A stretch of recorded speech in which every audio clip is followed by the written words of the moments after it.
আল্লাহ তুমি আমার গুনাহগার উম্মতকে বাঁচাও। বিশ্বনবী পাগলের মতো একবার হাউজে কাউসারে যাবেন, একবার সিরাতে যাবেন, একবার পুলসিরাতের দিকে, একবার হাউজে কাউসারের দিকে পাগলের মতো দৌড়াতে থাকবেন। তার কোনো গুনাহগার উম্মত যাতে জাহান্নামে ঢুকে না যায়, সেদিন কেউ সুপারিশ করতে পারবে না বিশ্বনবী ছাড়া। কিয়ামতের ময়দানে ওই বিভীষিকাময় সময়ে মুসিবতের কালে মানুষগুলো পাগল হয়ে বিশ্বনবীকে খুঁজতে আরম্ভ করবে। সবাই মিলে বিশ্বনবীর কাছে যেয়ে বলবে, ইয়া রাহমাতাল লিল আলামিন, ইয়া খাতামান নবীন, রাহমাতাল লিল আলামিন। দেখেন আমাদের কি অবস্থা, কি কঠিন বিপদে আমরা আছি, দাঁড়াতে পারি না, সূর্যের আলোতে ঘেমে হয়রান। আজকে কেউ সুপারিশ করতে পারবে না। সব নবীরা অপারগতা স্বীকার করেছে, তারা বলেছে আপনি ছাড়া কেউ নাকি আল্লাহর সামনে দাঁড়াতে পারবেন না, আপনি একটু সুপারিশ করেন। বিশ্বনবী বলবেন, আসো আসো, আজকের দিনে আমি ছাড়া আল্লাহর সামনে কেউ দাঁড়াতে পারবে না। বিশ্বনবী মাকামে মাহমুদে যে আল্লাহু আকবার বলে সিজদায় লুটিয়ে পড়বেন, আল্লাহ রাব্বুল আলামিন বিশ্বনবীকে এমন কিছু চমৎকার শব্দ শিখাবেন, ওই শব্দগুলো দিয়ে আল্লাহর প্রশংসা করে বিশ্বনবী কাঁদতে আরম্ভ করবেন। বিশ্বনবী এমন ভাবে অজর দ্বারায় সিজদায় লুটিয়ে পড়ে কাঁদবেন, রব্বুল আলামিনের রহমতের দরিয়ায় জোশ লেগে যাবে। রব্বুল আলামিন এই দৃশ্য থেকে সহ্য করতে পারবেন না। রব্বুল আলামিন বলবেন, ইয়া মুহাম্মদ ইরফা রাসাক, ও নবী আপনি মাথা তোলেন, মাথা তোলেন, আপনার কান্না আমি সহ্য করতে পারি না। নবী আপনি মাথা তোলেন, সাল তুতা, আজকে আপনি যা চাবেন তাই দেব। নবী আপনি সিজদা থেকে মাথা তুলেন, সাল তুতা, যা চাবেন তাই দেব। ওয়াশফা তুশাফা, যার জন্য সুপারিশ করবেন তার সুপারিশ কবুল করে নেব। বিশ্বনবী এবার মাথা তুলবেন।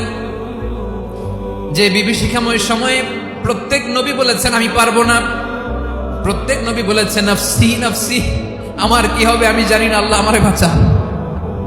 প্রতিটি নবী বলবে নাফসি নাফসি, আল্লাহ তুমি আমারে বাঁচাও, আমারে বাঁচাও। বিশ্বনবী মাথা তুলবেন, তুলে বলবেন রব্বি হাবলি উম্মতি, আল্লাহ তুমি আমার গুনাহগার উম্মতকে বাঁচাও।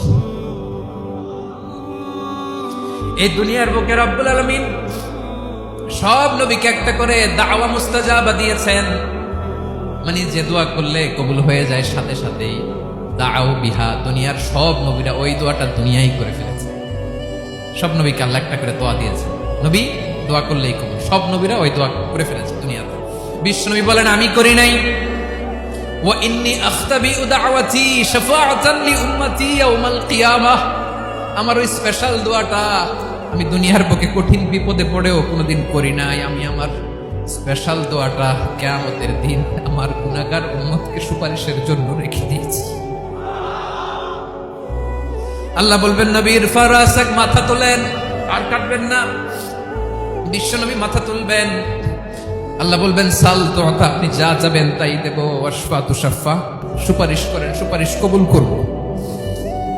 বিশ্বনবী বলবেন আল্লাহ ওই স্পেশাল দোয়াটা দুনিয়াতে করি নাই, আজকে আমি তোমার দরবারে দাঁড়িয়ে কিয়ামতের দিন ওই দোয়াটা করছি। আল্লাহ আমার যে উম্মতের হৃদয়ে যাররা পরিমাণ ঈমান আছে, আমার একটা উম্মতকেও তুমি জাহান্নামে ঢোকাতে পারবা না।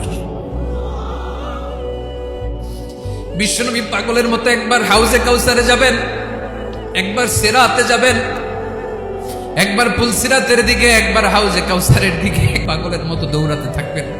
তার কোনো গুনাহগার উম্মত যাতে জাহান্নামে ঢুকে না যায়, সেদিন কেউ সুপারিশ করতে পারবে না বিশ্বনবী ছাড়া। এজন্য 5 নম্বর আল্লাহ বললেন মান যাল্লাযী ইয়াশফাউ ইনদাহু ইল্লা বিইযনিহি, কার সাহস আছে, কার এত বড় বুকের পাটা কিয়ামতের কঠিন দিন আল্লাহর সামনে দাঁড়িয়ে সুপারিশ করবে? কারো ক্ষমতা নেই, কারো ক্ষমতা নাই। বিশ্বনবী সেদিন সিজদায় পড়ে উম্মতের জন্য কাঁদবেন, সবাই কাঁদবে নাফসি নাফসি, আল্লাহ আমারে বাঁচাও, আল্লাহ আমারে বাঁচাও। বিশ্বনবী বলবেন উম্মতি উম্মতি, বিশ্বনবী আমার জন্য কাঁদবেন, আপনার জন্য কাঁদবেন, আমাদের জন্য সেদিন কেঁদে কেঁদে জাহান্নামের দরজায় দাঁড়িয়ে আমাদেরকে টেনে টেনে জান্নাতে ঢুকাবেন। এজন্য এই বিশ্বনবীর ভালোবাসা যেন আমাদের হৃদয়ে ভরপুর থাকে। আমার ভাইয়েরা, প্রতি শুক্রবার বিশ্বনবীর উপরে বেশি বেশি যেন আমরা দুরূদ পড়ি। আমরা যখন বিশ্বনবীর সালাম দেই, দুরূদ পড়ি, একদল স্পেশাল ফেরেশতা আছে যারা বিশ্বনবীর দুরূদটা নিয়ে সরাসরি বিশ্বনবীর রওজায় যায়, যে বলে অমুকের বেটা অমুক আপনারে সালাম দিয়েছে। বিশ্বনবী নিজ কবরের থেকে নিজেই সালামের উত্তর দেয়। বিশ্বনবীর ভালোবাসা যেন আমাদের হৃদয়ে থাকে, বিশ্বনবীর সুন্নাহ দিয়ে যেন আমাদের জীবনটাকে সাজাই। পারা যাবে ইনশাআল্লাহ। বিশ্বনবীর ভালোবাসা ছাড়া কেউ জান্নাতে ঢুকতে পারবে